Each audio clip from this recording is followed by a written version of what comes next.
एक बड़ा ही सुंदर प्रसंग राजा नृग का आता है। नृग का प्रसंग हमें बताता है कि वस्तु किसे दान करनी चाहिए, कैसी वस्तु दान करनी चाहिए, इस विषय में बताता है। और दान करके यदि भगवान को नहीं समर्पित करोगे तो भी तुमसे गड़बड़ी हो सकती है। बहुत सारी बातों को लेकर के अध्याय है।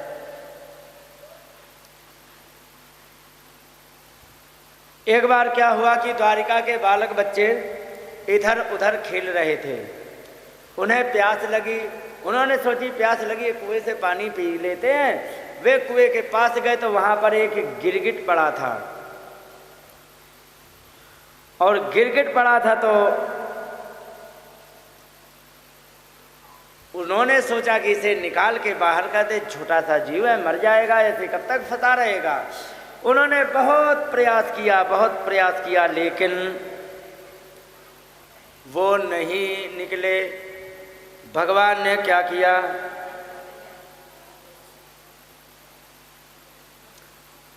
अब यहाँ पर ग्वाल वालों ने जाकर के भगवान से कहा कि हे भगवान, आप, मैंने ऐसा देखा है एक गिरगिट पड़ा है, उसको आप निकाल लेंगे बड़ा अच्छा रहेगा, क्योंकि कुएं में पड़ा है, मर गया तो भी दिक्कत होगी, कोई पानी पीने लायक नहीं रहेगा, जीव की हत्या भी हो जाएगी, कुआं भी खराब हो जाएगा, आप इसे बचा लो। यहाँ पर भगवान आए और आकर के निकालने का जैसे ही प्रयास किया तो सप्तम श्लोक कराभिमृष्टो विहाय सद्यः कृकरास रूपम। जैसे ही भगवान ने स्पर्श किया तो उतने में अपने कृकलास माने उस गिरगिट के शरीर को त्याग दिया। और त्यागने के बाद बढ़िया सा चमचमाते हुए मुकुट के साथ संतप्त चामी कर चारु वर्ण सुर्ज्ञात भूतालंकर नाम्बरास्त्रिक। कहने लगे कि यहाँ पर बढ़िया सुंदर सुंदर श्रृंगार के साथ चमचमाते हुए सोने के जैसे वर्ण था और सुंदर वस्त्रों को धारण करके वे प्रकट हो गए। उनसे पूछा कि तुम कौन हो। कहने लगे नृगो नाम नरेंद्रो हम इक्ष्वाकुतनय प्रभो दानेष्वख्यायमानेषु यदि ते कर्णमस्पृशम्। कहने लगे कि मेरा नृग नाम है, इक्ष्वाकु का पुत्र हूं। हे प्रभु, यदि आपने दानियों की कहीं लिस्ट देखी होगी तो उसमें मेरा नाम सबसे पहले मिला होगा। दानेषु आख्यायमानेषु, दानियों के नाम की लिस्ट में मेरा सबसे पहला नाम मिलेगा। यदि ते कर्णम स्पृशम, हो सकता है कि कहो आपने सुना भी हो। भगवान जान गए, हे भगवान कितना अभिमानी है, दान किया तो हमसे आशा कर रहा कि हमने सुना हो। इसके बाद यहाँ पर पूछा कि आपने इतनी गाय क्या दान किया, कि गाय दान की हैं। कितनी दान की, तो कहेगी सुन लो। अच्छा सब लोग गणित लगाना, ठीक है, कितनी दान की हैं, इसमें श्लोक जो लिखा उसकी गणित लगाना, ठीक है। लिखा है कि यावत सिक्ता भूमेर यावत्यो दिवितार का, जितनी पूरी पृथ्वी पर धूल के कण हैं इतनी दान करी। कितने धूल के कण हैं बताओ, गिनती है किसी के पास? नहीं है। और यावत्यो दिवितार का, आकाश में तारे कितने हैं किसी के पास गिनती है? नहीं है। इतनी गाय दान करी। यावत्यो वर्षधाराश्च, चलो कोई बात नहीं, आकाश के तारे नहीं गिने होंगे, पृथ्वी के धूल के कण नहीं गिने होंगे। अच्छा ये बताओ, पानी की बरसात की बूंदें कितनी गिरी हैं आज ही, गिनती है?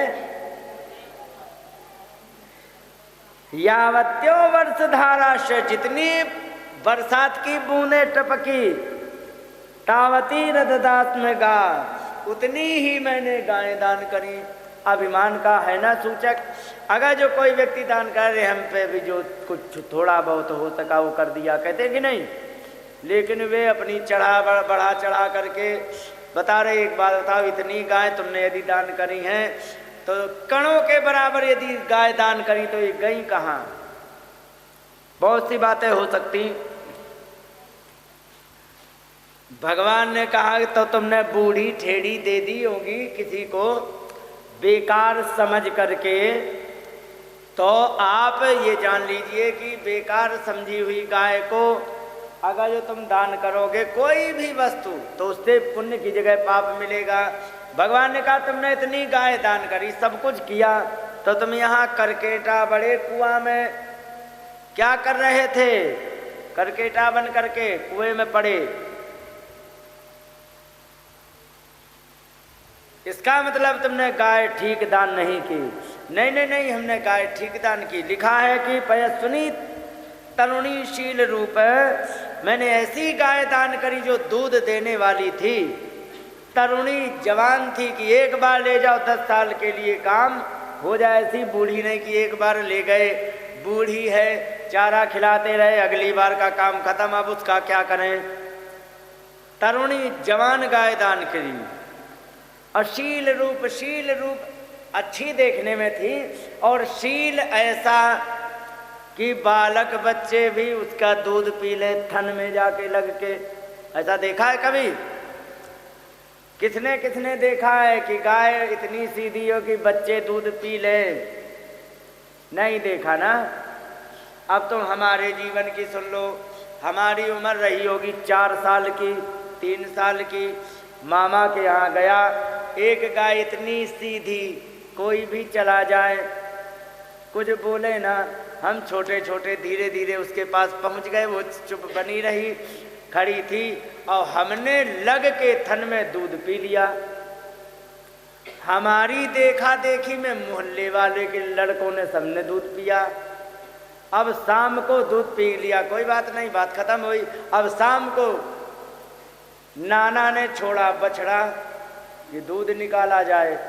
अब बछड़ा छोड़ दिया तो वो खड़ी गाय, लेकिन दूध नहीं आवे। दूध आवे कहाँ थे? फिर एक आगे तक पड़ोसी कहने लगे कि क्या कर रहे हो? अरे कह कि दूध निकाल रहे।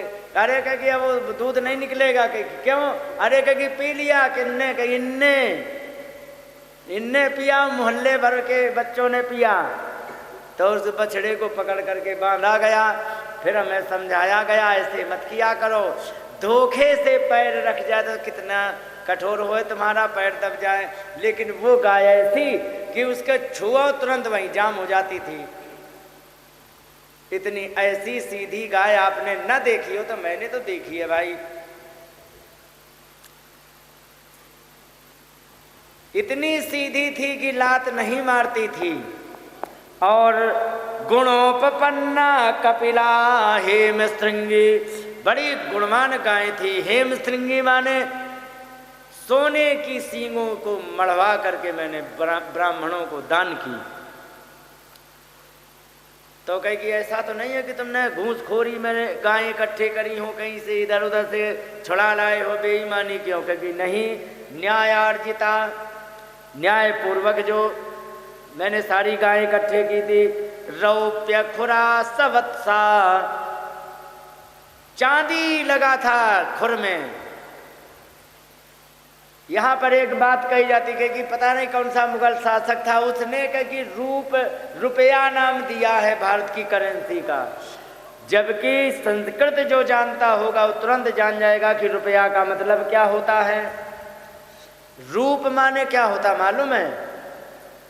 रूप माने चांदी होता है, और चांदी का जो बने सिक्का वो रुपया होता है। किसी ने नाम नहीं दिया है चांदी के नाम से। आपको पता होगा 1950 के पहले जब 1 रुपए की वैल्यू का जब सिक्का बना था तो वो चांदी का था।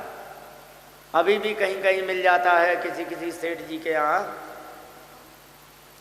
तो 1 रुपए का सिक्का 1 तोले का होता था, चांदी का होता था। तो 1 रुपया बन जाता था एक चांदी का, तो उसे 1 रुपया नाम दिया गया। उसी से रुपए चलने लग गए हैं। इस प्रकार से यहाँ पर उन्होंने बताया कि मैंने चांदी उनके खुर में लगा करके उनको दी थी, और सब अच्छा ऐसी नहीं दी थी कि आप हमारे यहाँ से ले जाओ और इसके बाद 2 महीना उसकी सेवा करो, फिर इसके बाद वो बच्चा देगी और बच्चा देगी तब दूध देगी। नहीं, बछड़े के साथ मैंने गाय दान की कि जाते ही आज शाम को बांधो, सानी करके भोजन करा दो उसे, इसके बाद शाम से ही दूध निकालना प्रारंभ करो, प्रतीक्षे को कोई मतलब नहीं। इस प्रकार से मैंने बड़ी सजा धजा के दी। क्या मतलब समझे? ये पाठ का क्या मतलब है? ये पाठ केवल एक बात ये कहता है कि जब भी कोई वस्तु दान करो तो ऐसी दान करो कि वो उपयोग में आनी चाहिए। और यदि वस्तु तुम्हारे उपयोग में नहीं है और तुमने सोची हम दान कर दें, हमारे यहाँ से कूड़ा चला जाएगा और इनके काम आएगी तो ठीक है, नहीं तो फेंक देंगे, तो ध्यान रखो उसका पाप लगेगा। मैंने देखा ऐसे ऐसे कपड़े दान में आते हैं, आश्चर्य आप मानेंगे कि पैंट का कपड़ा मात्र इतना बड़ा, ठीक है, और शर्ट का कपड़ा इतना बड़ा कि उसमें एक रुमाल ढंग का नहीं निकलेगा। और जो भी पंडित जी होंगे वे सब जानते होंगे, सच्चाई है कि नहीं है। अब अगर जो पैंट का कपड़ा बड़ा है तो मच्छरदानी से भी वैसा देखा होगा ना, ऐसे कपड़े, हाँ ऐसे ऐसे। अब वे सोचते कि मैंने कपड़ा दान कर दिया। अब सुनो उसका परिणाम क्या होगा इस पाठ के अनुसार। अगर जो तुमने कपड़ा दान किया और वो किसी के काम नहीं आया तो केवल आपने वो कूड़ा दान किया है, और कूड़ा दान करके तुम्हें जो सोचो कि स्वर्ग के हमारी सीट रिजर्व हो जाए तो ये गलती कर रहे हो। कूड़ा दान करके तुम्हें कुछ नहीं मिलने वाला है भाई, सीधी बात। जिसे दिया उसके काम आया नहीं, क्या फायदा, कोई पुण्य नहीं मिलने वाला है। केवल तुमने कूड़ा दान किया है तो वैसी ही तुम्हारी उन्नति होगी। और अगर जो मान लीजिए कितने का आता है दफ्ती में लिपटा हुआ कागज, 50 का तो आता ही होगा कम से कम, इससे कम का आता है, तो 50 का यदि आता है तो 50 की जगह 40 रुपए का 10 रुपए और बचा लो और एक गमछा दान कर दो, तो अगर जो वो जिसको दिया जाएगा वो उपयोग कर लेगा। लेकिन वो जो तुमने दिया है वो हम दान भी नहीं दे सकते, तुमने तो हमें दे दिया, हम वो दान भी नहीं कर सकते हैं किसी को, पहनेगा क्या। और अगर जो वो फिर बाद में जा कर के फेंक दिया गया, पोछा उछा लगाने काम आया, सोचो कि तुम्हें पुण्य मिले, बिल्कुल नहीं मिलने वाला। वस्तु को दान करने के पश्चात जब वो उपयोग में लाई जाती है तब वो आशीर्वाद निकलता है ले जाने के वाले के मन से, तब तुम्हें पुण्य मिलता है। सोचो कूड़ा दान कर दे, उसे दे करके उसका मन खिन्न हो गया, मन खिन्न हो गया तो तुम्हें कोई कुछ नहीं मिलने वाला।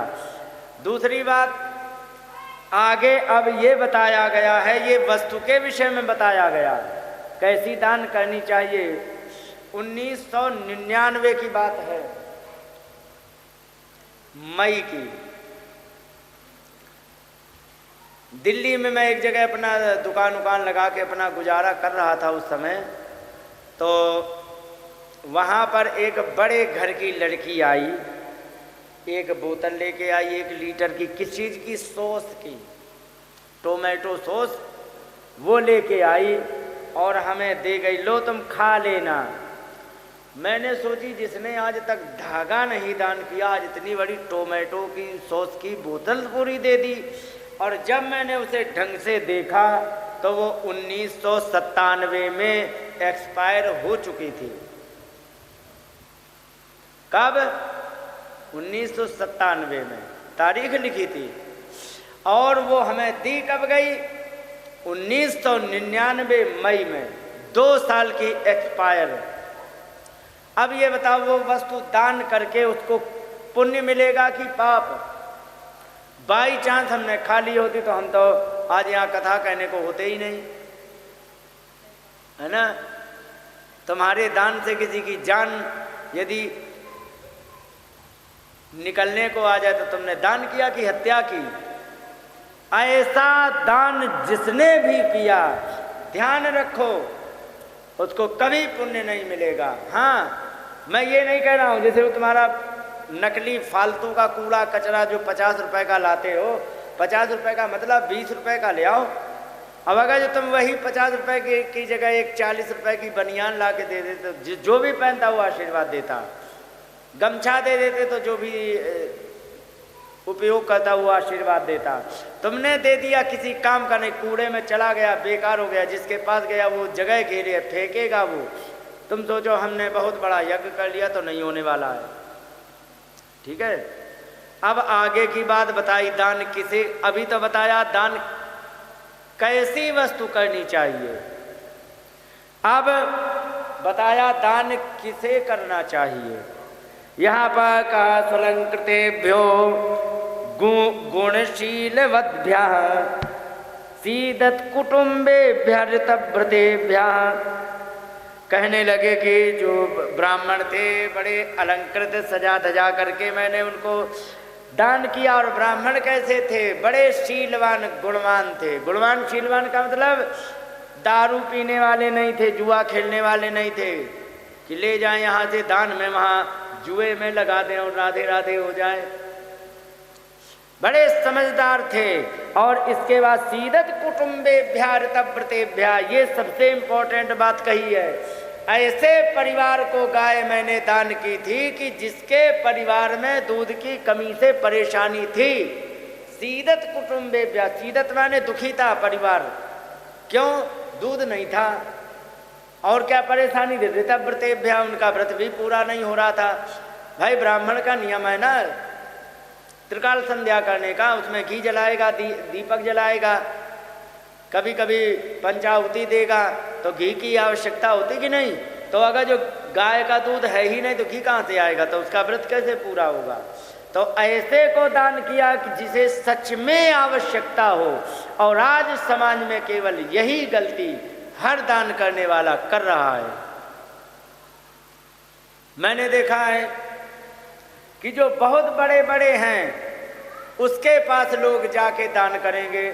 मैंने पंजाब में एक बीनेवाल में एक गौशाला देखी, और गौशाला में ऐसा दान आए, गाय के लिए कूलर लेके आए, गाय के लिए कूलर लेके आए, गाय के लिए, अरे बड़ी कृपा बड़ी कृपा। और वहाँ पर आश्रम में गए तो कहे लो महाराज एक कूलर लेके आए, तो कूलर को उठाया एक बरामदे में रख दिया, प्लग नहीं इंसर्ट किया गया है बिजली का, और वो जाके कबाड़े के गोदाम में पटक दिया गया। तो बताओ ऐसी जगह तुम दान करके आए, कोई पुण्य मिलेगा? तुम्हारी वस्तु उपयोग नहीं आई, कबाड़ इकट्ठे हो गया तो तुम्हें पुण्य मिलेगा? दान करने के पहले पूछना चाहिए कि तुम्हारे यहाँ किस चीज की कमी। हमारा बजट 5,000 का है, 10,000 का है, 2,000 का है, 1100 का है, तुम्हें किस चीज़ की कमी है इतने बजट में, हम वही ला के दे दे ताकि उपयोग हो सके। और कूलरों की आज भी यदि तुम बीनेवाल चले जाओगे पंजाब में तो वहाँ पर आज भी 50 कूलर ऐसे हैं जिनकी पन्नी नहीं उखड़ी है, प्लग नहीं लगाया गया, चूहे तार काट रहे हैं और सब के सब कबाड़ में पड़े हैं। बताओ ऐसी जगह दान करके क्या लाभ। और एक परिवार वो भूखा मर रहा, उसे कोई घास नहीं डाल रहा है। एक परिवार वो है जहाँ पर खूब है, वहाँ पर दान करके आ गए। अच्छा एक बात बताओ माता, तुम्हारी 2 ननद हो बाई चांस, एक हैं जिनके पति हैं एयरफोर्स में, ठीक है, और एक हैं बेचारे गांव देहात के किसान, अपना खेतीबाड़ी करके जैसे तैसे काम मजदूरी करके काम चला रहे हैं। तुम्हें दान करना है तो किसको दान करके सबसे अधिक प्रसन्नता मिलेगी? एयरफोर्स वाले ननद को या किसान के घर की जो पत्नी है उस ननद को? क्या कह रही हो? किसान वाली को। मालूम है क्यों? क्योंकि उसके जीवन में अभाव है, ठीक है, अभाव है। तो यदि तुमने दे दिया, एक पुरानी तौलिया यूज की, इस्तेमाल की हुई भी यदि तौलिया तुमने उसको दे दी तो जब भी इस्तेमाल करेगी तब भी तुम्हें धन्यवाद करेगी और आशीर्वाद देगी, ठीक है, तुम्हें पुण्य मिलेगा। और तुमने एयरफोर्स वाले को दे दी, उसके बाद वैसे ही लगा है ढेर, और उसी ढेर में एक ढेर में उसी में पहुंच गई, पुण्य मिलेगा? नहीं मिलेगा। गीता में भी ऐसा ही श्लोक आया है, सात्विक दान वो होता है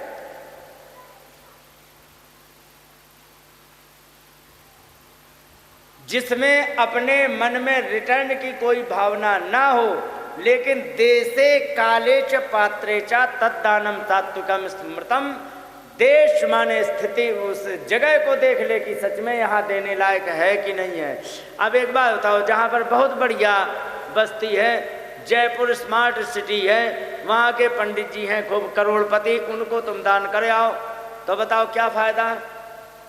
ऐसी जगह दान करो जहाँ पर गांव किसान हैं, वहाँ तक पहुँचता नहीं है, तो देशे काले समय पे दान करो। अब पता नहीं लगा कि पंडित जी की लड़की का ब्याह है आज का, अब तुम दान करने जाओगे 15 दिन बाद, तुम्हारे दान का क्या करे। तो समय का भी ध्यान रखो, उचित समय पर दान मिले जब उसको कुछ लाभ हो। और इसके बाद पात्रेचा, किसको दान करना चाहिए वो भी हो, तो उसके लिए तो बता ही दिया है, जिसके यहाँ धन अधिक हो उसके यहाँ कभी दान मत करो, लेकिन हाँ जो निर्धन है, परेशान है, उसको दान करोगे बड़ा आशीर्वाद देगा। सीधी सी बात, जिसे राहत मिलेगी वो आशीर्वाद देगा, और जिसके यहाँ पर जाकर के कूड़ा बढ़ेगा वो कभी आशीर्वाद नहीं देगा।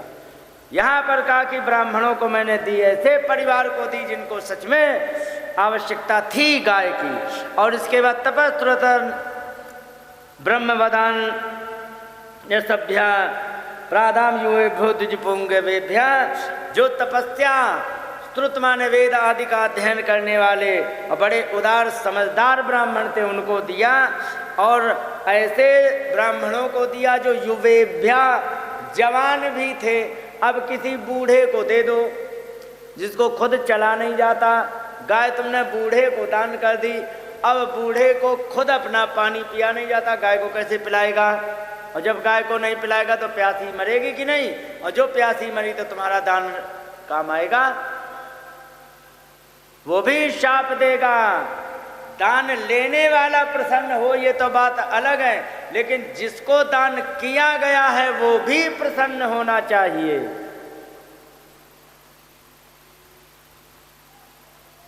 इन बातों को ध्यान रखते हुए यदि दान करते हैं तब जीवन का अच्छा कल्याण होता है। आजकल अपनी लड़की का भी दान करते तो उसमें ज़्यादा अच्छी छानबीन नहीं करते हैं। ध्यान रखो, अगर जो लड़की समझदार है, संतोषी है, और उसको यदि परेशान किया गया, निर्दोष परेशान यदि उसे किया गया है, तो माँ बाप को भी दोष लगता है इसमें कि तुमने क्या देख करके कर दिया। दूसरी बात,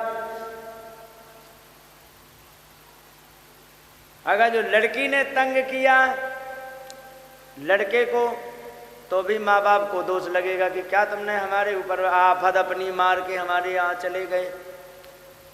पक्ष तो दोनों देखने को मिलते हैं।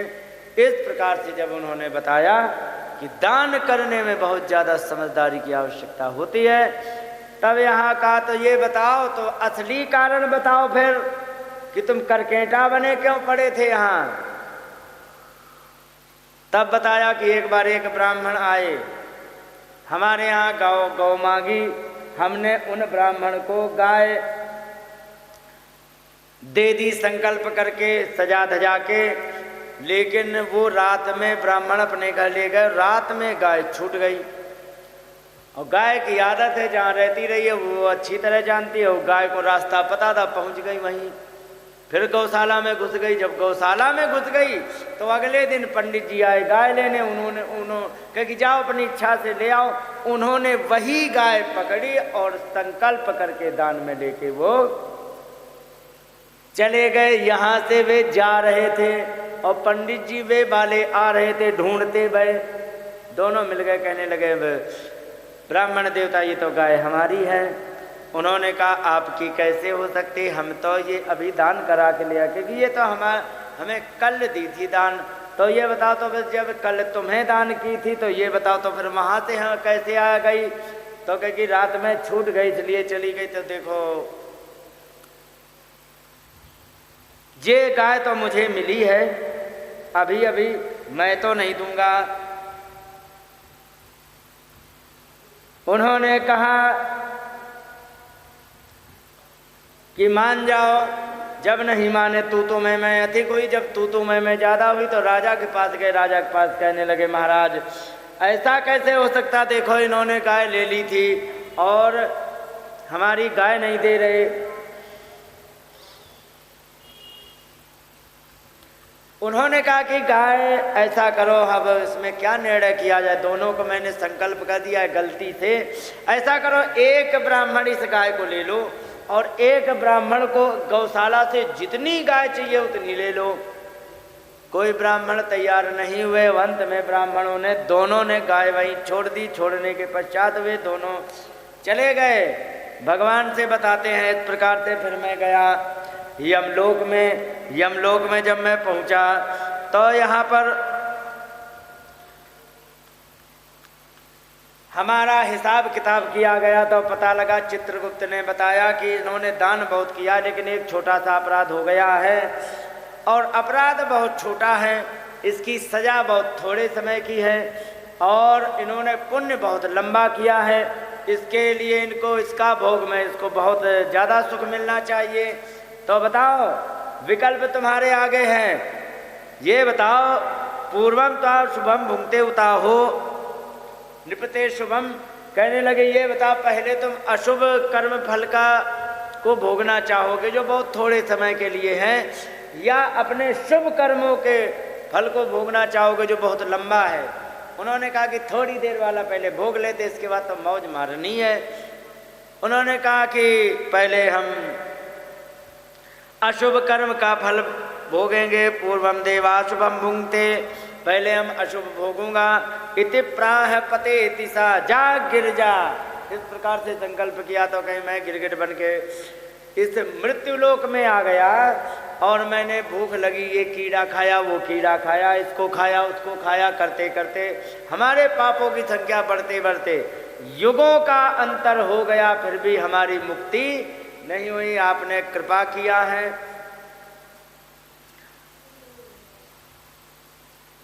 इस प्रकार से राजा नृग को भगवान ने कृपा करके उनको गिरगिट के शरीर से बाहर करके उनको सुखी किया।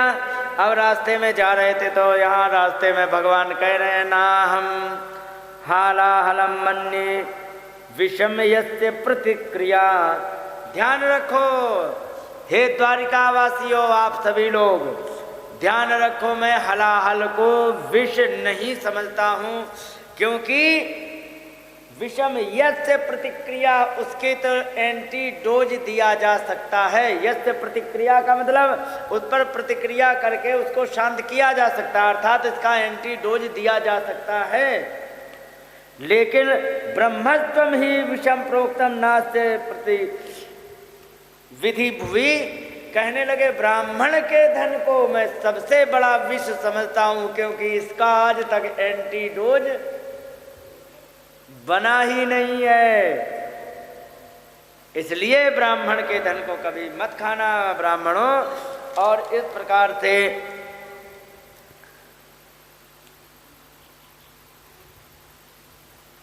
चाहे स्वदत्ताम परदत्ताम वा ब्रह्मवृत्तम हरे चयः, चाहे स्वयं तुमने दान दिया हो या दूसरे ने दान दिया हो।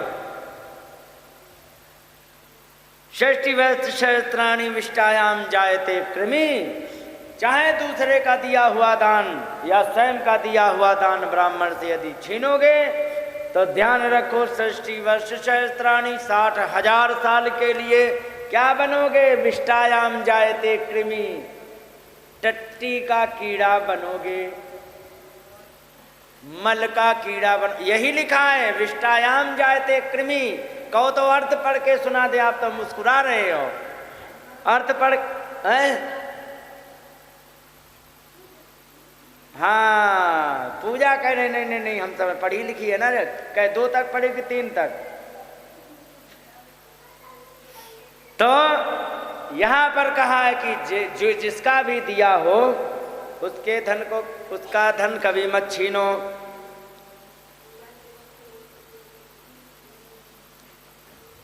एक बात बताएं, मनुष्य में एक और बड़ी, सबसे बड़ी समस्या है।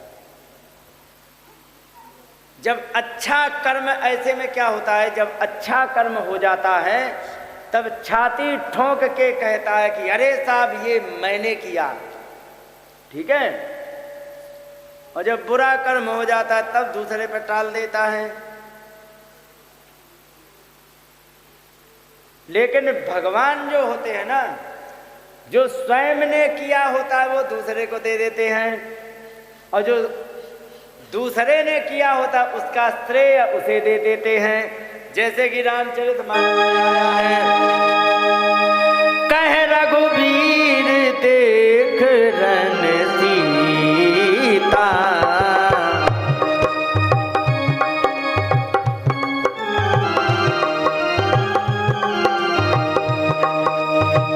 लक्ष्मण इहाँ त्यो इंद्रजीता।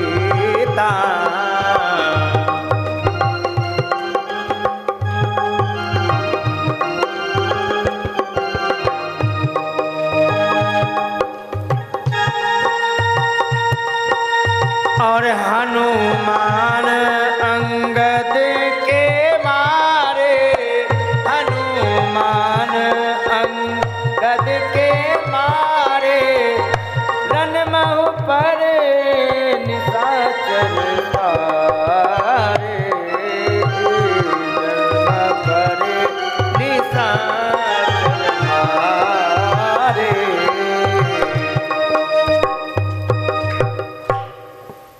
कहा कि हे सीता, कब कह रहे हैं?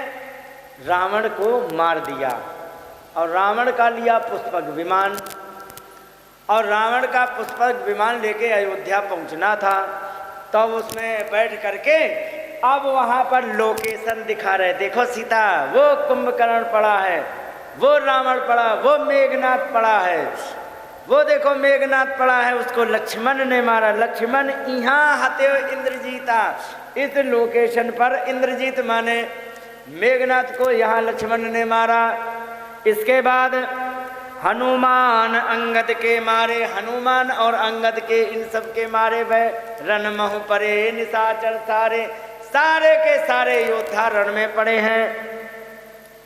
लेकिन रावण कुंभकर्ण दो भाई यहाँ हते सुर मुनि दुखदाई। रावण और कुंभकर्ण देखो ये पड़े हैं, यहाँ पर मारे गए हैं, और जो कि देवताओं को, ऋषियों को दुखी करने वाले हैं। पूछा किसने मारा, तो इसमें नाम नहीं दिया गया, बस मारे गए हैं। प्रभु राम जी की यही मर्यादा है, जो दूसरे ने किया उसको प्रोत्साहित करते हैं, और जो अपना किया तो अपना नाम तक नहीं लिया। इस प्रकार से हो है। लेकिन अगर जो हम लोग क्या करते हैं, हम लोगों का विधान अलग है। क्या? अच्छा जो करेंगे सो हमने किया, ठीक है, और बुरा जो किया सो उसने किया। रामचरितमानस में एक और उदाहरण है। दशरथ जी का स्वर्गवास हो गया, राम जी वनवास चले गए, भरत जी आए, सबसे मिले, बहुत उसमें वर्णन किया गया। कैकेयी माता के पास पहुँचे, कैकेयी माता के पास जब गए तो वो बड़े मुस्कुरा के प्रेम से मिली, उन्हें कोई दिक्कत नहीं, वे चले गए तो चले गए। दशरथ जी वे मिली, मिलने के बाद अब हाल चाल पूछा तो हाल चाल बता रही हैं। कौन? कैकेयी कह रही हैं,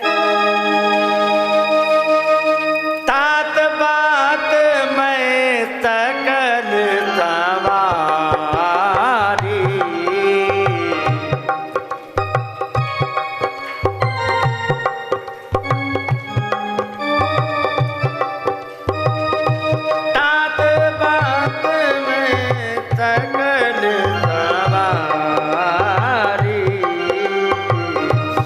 भय मंथरा सहाय बिचारी।